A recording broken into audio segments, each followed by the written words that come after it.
Hello and welcome to my channel, Rhino here. Today I'm taking a much needed break from the darkness that was David Wood and taking a look at this instructional video on how to talk to atheists from Karm videos. So let's go.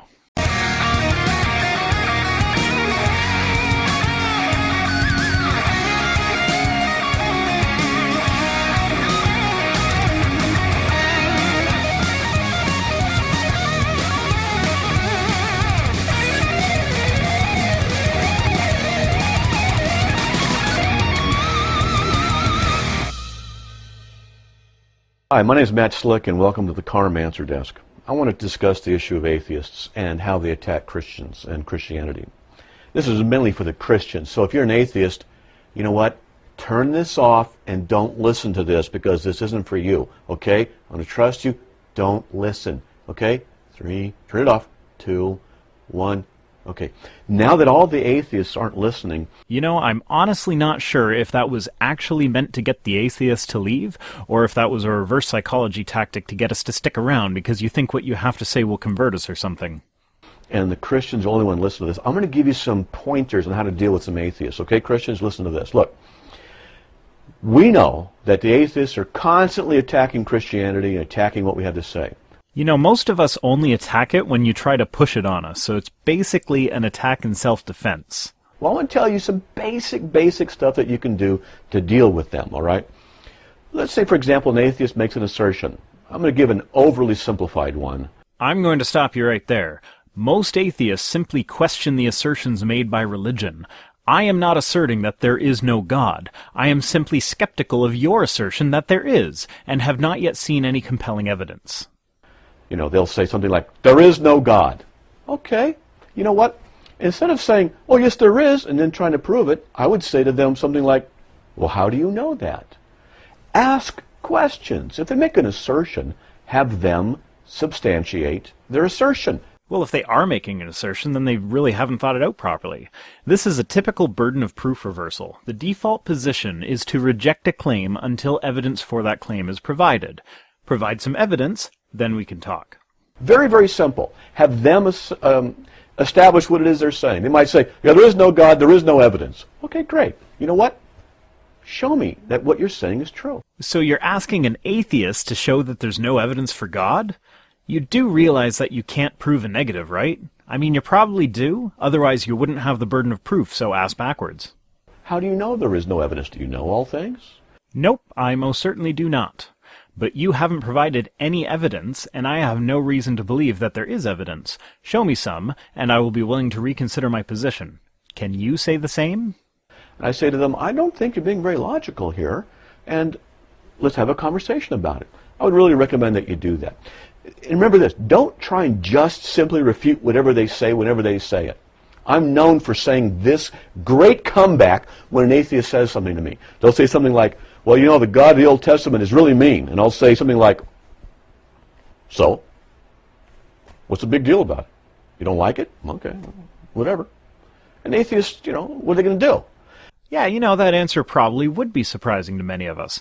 That doesn't make it a great answer, though. I mean, it can be demonstrated just by reading the Bible that he is a petty, vindictive character who has no feeling for anyone outside his own little favorite tribe, and he regularly commits and commands such heinous acts as genocide. Not to mention he's pro-slavery and at best can be said to be indifferent to rape. Is this really someone you want to worship? See, let's take that example. You know, God does have people killed in the Old Testament. All right, and atheists don't like it. They'll say, that's evil. And I'll say, it is? How do you know it's evil? What standard do you have by which you're judging what is evil and what is good? My own moral standard. I've discussed this before in previous videos, but I'll briefly go over it again. Everybody has a moral standard, and everybody's standard is going to be at least slightly different from everyone else's. Society's laws come from the moral standards that the people in that society generally agree on. And remember, everyone thinks that they are the good guy in their own story. My last 2 videos on David Wood's conversion demonstrate that pretty well. By his own admission, he thought he was a great person when he was a criminal and an attempted murderer. So by his moral standard, he was a good person, but society disagreed, so he went to prison. Most of us would agree with society in this case. Having murderers on the loose is not a good thing. It would be so easy if morality was black and white and people were either good or bad, but that's not how life works. Whether you like it or not, morals are relative.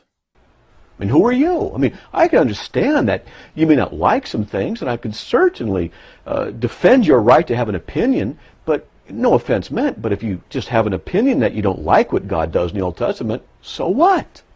I'm going to go out on a limb here and say that you are probably one of those Christians who believes that anything God does is by definition good, just on the grounds that he is God, so he cannot do wrong. Might makes right, that's what that's called. So what? I'm not here to have to prove that God is good or bad to you. You've got to demonstrate to me why you think such a statement is bad, why you think it's wrong. And ultimately, all you can be doing to me, if you're an atheist, I'd be saying, is giving me your opinion. So really, you need someone else to tell you that things like genocide are wrong? You really don't have the slightest idea how that could be considered wrong without there being a God? Not liking it doesn't mean it's good or bad or true or false. I think it's safe to say that genocide is bad for us as a species, regardless of whether or not we like it. So yeah, in that sense, it is objectively bad. So when an atheist is talking to you, ask those questions and often seriously say, yeah, so what's the big deal about it? Get them to explain more. And the more they do that, the more you're going to find out that they're going to have holes in their ideas and holes in their statements. It's not that difficult to do. And also try this. Ask questions to find out their presuppositions. You see, if they presuppose that there absolutely is no God, that's different than talking with an atheist who says, well, I really don't see sufficient evidence for God's existence. Now, those are two different kinds of atheists, though both are atheists. And so far, you have only addressed the first kind of atheist, when in reality, most of us fall into the second category. And one you would have a much more difficult time talking with than you might have with the other. Yeah, the ones who have actually thought it through and don't reverse the burden of proof are much harder to convince with your bullshit than the ones who have. Thanks, Captain Obvious. And so it's really important for you to know who or what you're up against. So you got to ask questions. Ask the right kind of questions. You know, why do you say that? Or what makes you hold that position? Or whatever. And ask, okay? Now, I'd also say that what you need to do is admit. This is important, Christians. Admit when you don't have an answer. Same thing goes for atheists. It's okay to not know something. Also, if a Christian is honestly saying that they don't know the answer to something, that doesn't mean you win.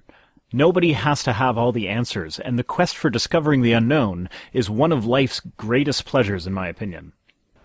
You know, if I were an atheist and I was talking to some Christian, and this Christian was trying to snow me in trying to give an answer for every single thing, and the answers are falling apart, I'm not going to have any respect for that person. But I'd have a lot more respect for someone who said, you know what, that's a good question. I'm not really sure. Let me go research it for you and get back with you. That's not a problem. That's intellectually honest. And, you know, I do that. You can do that. And you know what? Even when atheists do that, I appreciate that when I'm talking to them and I ask them a question and they don't have an answer. And they say, well, you know what? It's a good question. I'll have to go back and research it. No problem at all. You know, after watching so many videos by the Hovens and people like them, your respectful attitude is incredibly refreshing. Thank you. And then just follow up and do that. So basically, dealing with atheists isn't that difficult. They're the ones who often make assertions. Only the ones who don't know what they're talking about. Personally, I just ask for evidence for your assertions. Ask them to demonstrate the validity of their assertions. Listen to what they're saying. Ask questions about what they're saying. See if their statements are logical. See if there's some problem inside the logic. For example, what if an atheist said, there is no God? I know there is no God. You'd have to know all things to know if there is or is no God. So logically, it's not possible.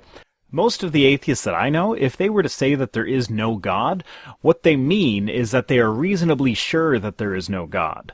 Of course, it's possible that a God could somewhere exist, and it's hypothetically possible that it would just happen to be the one that you follow and not one of the other millions of gods throughout history.